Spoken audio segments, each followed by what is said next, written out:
इतने सालों से इंडिया में ये कंपनसेशन सीए स्टूडेंट्स को इतना कम दिया जा रहा है, ये क्यों? What is the practice which is followed across the globe? And believe me, मेरे सामने कुछ शॉकिंग रिजल्ट्स आए हैं जो आपको जानना चाहिए। क्या आपको लगता है कि फ्यूचर सीएफओ बनाने के लिए it is mandatory that I should make a chartered accountant start his career of learning only by doing auditing under a practising CA? Question. आज यूके के सीए स्टूडेंट को, पाकिस्तान के सीए स्टूडेंट्स को भी chartered accountancy और CPA curriculum को compare करूं तो इन दोनों करिकुलम में कुछ बेसिक फंडामेंटल डिफरेंस है। 1973 में जो पिंजड़ा यूके की गवर्नमेंट ने खोल दिया, तोड़ दिया, फोड़ दिया, वो पिंजड़ा भारत में आज तक हम बना के बैठे। द क्वेश्चन इज कि भारत में हम ये चेंज क्यों नहीं ला सकते?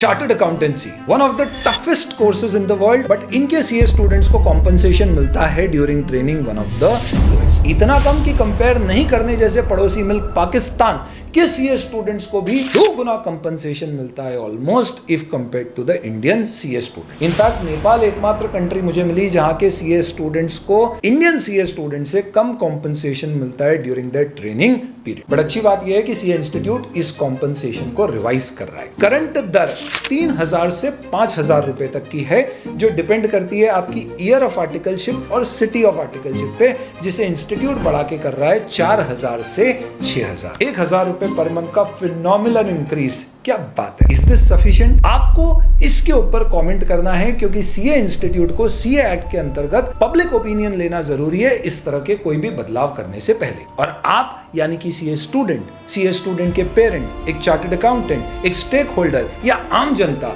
जिसे भी लगता है ये सही है या जिसे भी लगता है कि भारत में स्टूडेंट से inexpensive labour in the form of training नहीं कराना चाहिए, वो सब इसके ऊपर कमेंट कर सकते हैं। लिंक डिस्क्रिप्शन में है। बट मुद्दा ये है, एक सीए स्टूडेंट जब चार्टर्ड अकाउंटेंसी का कोर्स करता है, उसे जो कॉम्पनसेशन मिल रहा है, क्या इसके बारे में इतना सोचना भी चाहिए? बिकॉज सीए के अंदर में जो ट्रेनिंग मैं कर रहा हूं वो मेरा रियल आउटपुट है। स्टाइपेंड जो मुझे इंस्टीट्यूट दिलवा रहा है वो सिर्फ एक by product. That means stipend really does not matter. तो मैं जब सीए स्टूडेंट था, this was somewhere in the early 2000, वहां पे हमें कॉम्पनसेशन कुछ 1,000 रुपए मिलता था। 2006 में इसे बढ़ा के 1,500 रुपए किया गया। 2015 में ये कॉम्पनसेशन बढ़ के 2,000 हुआ मिनिमम। 2023 में रेंज 3 से 5,000 हुई और 2026 में अब हम 4 से 6,000 कर। वाजिब सी बात है, ये कंपनसेशन 1,000 से बढ़ने के कारण सोशल मीडिया में बहुत सारे लोग इंस्टीट्यूट पे कमेंट कर रहे हैं कि भैया ये इंक्रीज सफिशिएंट नहीं है। बट मेरा सवाल ये था कि इतने सालों से इंडिया में ये कंपनसेशन सीए स्टूडेंट्स को इतना कम दिया जा रहा है, ये क्यों? और ये ढूंढने के लिए मैंने देखा कि let us see what is the practice which is followed across the globe. And believe me, मेरे सामने कुछ शॉकिंग रिजल्ट्स आए हैं जो आपको जानना चाहिए। तो दोस्तों, पूरे विश्व में चार्टर्ड अकाउंटेंसी एक ऐसी डिग्री है जो ऑलमोस्ट हर कंट्री में इस तरह की एक क्वालिफिकेशन दी जाती है। हालांकि कुछ देश इसे चार्टर्ड अकाउंटेंसी का नाम देते हैं और कुछ इसे सर्टिफाइड पब्लिक अकाउंटेंट कहते हैं। मोर और लेस आप ये कह सकते हो कि जितनी भी कंट्रीज ब्रिटिश लीनियज से आती है, द कॉमनवेल्थ कंट्रीज जहां पे ब्रिटिशर्स का रूल कभी रहा था, वो सारी कंट्री ब्रिटिश के institute of chartered accountant of England and Wales के मॉडल को फॉलो करती हैं और चार्टर्ड अकाउंटेंसी डेजिग्नेशन देती है, क्योंकि आपको पता है ब्रिटेन में क्वीन यानी चार्टर के थ्रू क्वालिफिकेशंस अवार्ड किए जाते हैं। लेकिन वो कंट्री जो यूएस इन्फ्लुएंस में थी या जिनमें यूएस का ऑक्यूपेशन था, वो सारी countries CPA certified public accountant की क्वालिफिकेशन देती है, बिकॉज यूएस में देयर वाज नो चार्टर। तो उन्होंने हमेशा डिसाइड किया कि हम इसे एज अ सर्टिफिकेशन अवार्ड करेंगे और स्टेट वाइज सर्टिफिकेशन वहां पर अवार्ड किया जाता है। अब अगर मैं चार्टर्ड अकाउंटेंसी और सीपीए करिकुलम को कंपेयर करूं तो इन दोनों करिकुलम में कुछ बेसिक फंडामेंटल डिफरेंस है। बट क्योंकि इंडिया में चार्टर्ड अकाउंटेंसी चलता है, तो मैंने चार्टर्ड अकाउंटेंसी करियर जो India, Sri Lanka, Nepal, Bangladesh, Pakistan, Australia, New Zealand, south Africa, UK, Scotland, ऐसी कई सारी कंट्रीज में सिमिलर मॉडल फॉलो होता है, उस मॉडल को स्टडी किया। इस मॉडल की एक बेसिक विशेषता यह है कि ये कहता है कि आपकी लर्निंग कंप्लीट तभी होगी जब आप पढ़ाई के साथ साथ ड्यूरिंग योर स्टडीज किसी चार्टर्ड अकाउंटेंट के अंडर में ट्रेनिंग लेंगे, जिसे हम आर्टिकलशिप कहते हैं। ये जो ट्रेनिंग ली जाती है, यूके ने institute of chartered accountant of England and Wales ने नियम बनाया था कि ये सिर्फ एक प्रैक्टिसिंग चार्टर्ड अकाउंटेंट के अंदर ही हो सकती है। और इसके कारण एक दौर ऐसा था कि यूके में अगर आपको किसी सीए के अंडर ट्रेनिंग लेना है तो उल्टा आपको कॉम्पनसेशन पे करना पड़ता था, मिलना दूर की बात। तो यूके के इंस्टीट्यूट ने देखा कि ये प्रैक्टिस अपने आप में ठीक नहीं है, प्लस स्टूडेंट्स के साथ ये जायज नहीं है। दैट इज वाई उन्होंने इसे ओपन कर दिया और कहा कि एक चार्टर्ड अकाउंटेंसी कोर्स का स्टूडेंट चाहे तो प्रैक्टिसिंग सीए या पहले ही दिन से किसी इंडस्ट्री, कोई अप्रूव्ड एम्प्लॉयर के यहां भी ट्रेनिंग ज्वाइन कर सकता है, प्रोवाइडेड वहां पर एक चार्टर्ड अकाउंटेंट है जो उसे मेंटर करे। और यह बदलाव किया गया आज से कुछ 50 साल पहले 1973। और 1973 के इस बदलाव के बाद एक बाढ़ सी आ गई चार्टर्ड अकाउंटेंट स्टूडेंट्स के लिए, opportunity in the form of training in industry और अंडर प्रैक्टिसिंग चार्टर्ड अकाउंटेंट। और इसका फायदा किसे हुआ? सीए स्टूडेंट्स को भी और पूरे देश को भी। स्टूडेंट्स के पास बड़ी अपॉर्चुनिटीज थी, उसने अपने हिसाब से सिलेक्शन किया, उसका कॉम्पनसेशन स्केल बढ़ा। आज यूके के सीए स्टूडेंट को औसत 22,500 से 30,000 पाउंड स्टर्लिंग पर एनम, यानी ऑन एन एवरेज 3 लाख रुपए पर मंथ का स्टाइपेंड मिलता है। अगर मैं 10 गुना भी कॉस्ट ऑफ लिविंग मान लूं तो इंडियन स्टैंडर्ड से वो फिर 30,000 रुपीज पर मंथ हो। दूसरा, क्योंकि ये कॉम्पनसेशन लेवल बढ़ा, there were a lot of students who started joining this particular course also because interest बढ़ गया एंड ऑटोमेटिकली ये फ्लो इतना बड़ा that there was enough pipeline created for everybody in the industry as well as people in practice. लेकिन 1973 में जो पिंजड़ा UK की गवर्नमेंट ने खोल दिया, तोड़ दिया, फोड़ दिया, वो पिंजड़ा भारत में आज तक हम बना के रखे। जी हाँ दोस्तों, इंडिया, नेपाल और बांग्लादेश विश्व में ये 3 मेजर ऐसी कंट्रियां आज बची हैं जहां पर एक सीए स्टूडेंट के ऊपर मैंडेट है कि उसे अपनी आर्टिकलशिप किसी प्रैक्टिसिंग सीए के अंडर ही स्टार्ट करना होगी। जबकि यूके ने ये रिस्ट्रिक्शन 1973 में हटा दिया, जिसके बाद ऑस्ट्रेलिया, न्यूजीलैंड, साउथ अफ्रीका, सारी कंट्रीज ने इन सारे रिस्ट्रिक्शंस को रिमूव कर दिया। यहां तक कि पाकिस्तान और श्रीलंका ने भी ये रिस्ट्रिक्शन हटा दिया। और इन सारी कंट्रीज में आज स्टूडेंट के पास चॉइस है कि उसे अपनी डे 1 ऑफ ट्रेनिंग इंडस्ट्री में स्टार्ट करनी है या किसी प्रैक्टिसिंग सीए के अंडर। एंड ये सब ने मार्केट ओपन कर दिया है कि कॉम्पनसेशन आप डिसाइड करिए क्या पे करना है। Automatically with the increase in demand the compensation of the stipend, the compensation the stipend has risen. सवाल ये उठता है कि भारत ने यह बदलाव क्यों नहीं किया?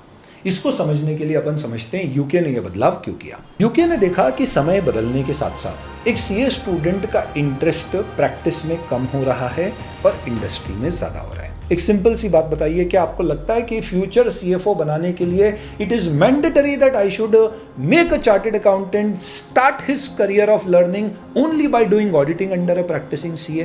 Question mark. उन्होंने कहा कि हमें नहीं लगता ये जरूरी है, तो let the student decide, let he make the choice whether you want to get training under a practising CA और under a CA who is employed. मेरा सवाल आपसे ये है कि क्या भारत के सीए स्टूडेंट्स, और अगर ये सीए स्टूडेंट्स इसे देख रहे हैं तो आप बताइए कमेंट्स में, क्या आज आपका पहला इंटरेस्ट ऑडिट है या you also want to get into industry? I think आंकड़े साफ हैं, चार्टर्ड अकाउंटेंट स्टूडेंट में 80% प्लस, शायद 90% plus, maybe 95% also are people who take their first career move in industry and not practice. तो फिर क्यों I am still forced to start my articleship under a CA in practice? Changing interest of students के कारण ये relaxation किया गया और ये गलत भी नहीं है।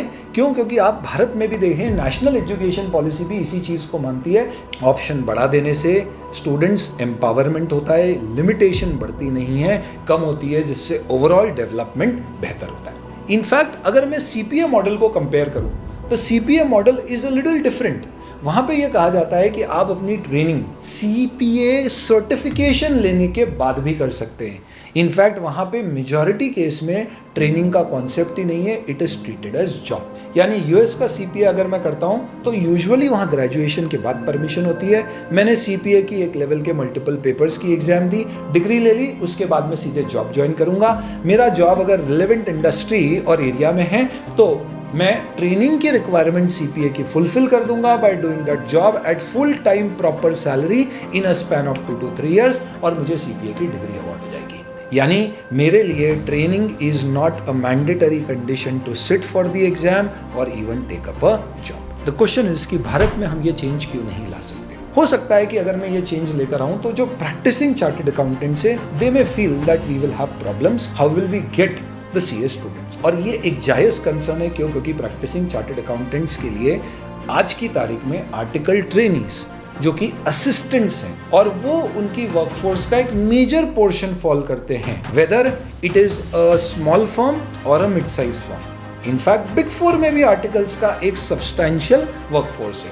तो India works under that pyramid model where we have huge number of articles who support their qualified seniors who in turn report to their seniors and the partner। तो अगर ये लेयर को मैंने सीधे डे वन से allow कर दिया industry में जाने के लिए तो ये पाइपलाइन कौन भरेगा? बट दोस्तों, क्या ऐसा भी हो सकता है कि जैसे ही मैंने ये ऑप्शन ओपन किया, can it can suffice the demand even for a CA in practice as well as for industry? Industry में आज इंडस्ट्रियल ट्रेनिंग की बहुत डिमांड है, लेकिन प्रॉब्लम है कि सीए इंस्टीट्यूट कहता है कि आप first year of articleship chartered accountant के अंदर करेंगे, second year you can continue with that chartered accountant और you can go for industrial training, but you can not start industrial training from the first year. इस तरह का model honestly speaking बहुत सारे CS को भी मदद नहीं कर रहा है, क्योंकि एक साल की इंटर्नशिप करने के बाद वो इंडस्ट्रियल ट्रेनिंग में चले जाता है।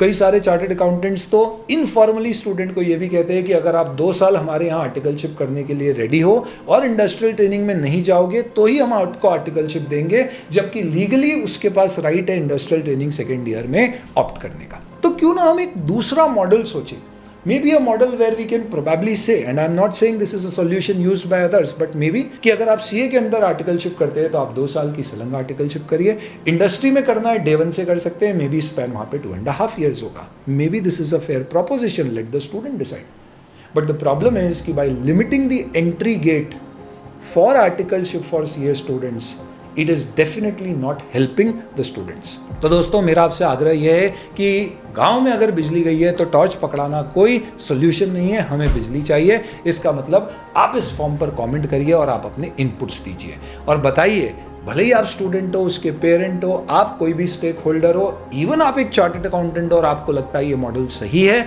I am not saying that this model is not having its merit, but I am saying somebody who made this model has changed it already more than 50 years ago. We are still continuing with it. Majority of the countries are not. Should we continue with this particular model? This is the right time, because CA Institute ने ये भी कहा है कि they are also revising the curriculum and we are expecting a draft for the revised curriculum in 2026 itself. तो हमें participate करना है, क्योंकि this time if we don't participate and we are silent, we are giving acceptance to what is happening, and maybe if we make a comment like this is probably the best time that the leadership will listen to this and make the necessary changes. ICI का feedback form का description में link दिया हुआ है, आप उसे click करके आप अपने कमेंट्स दे सकते हैं।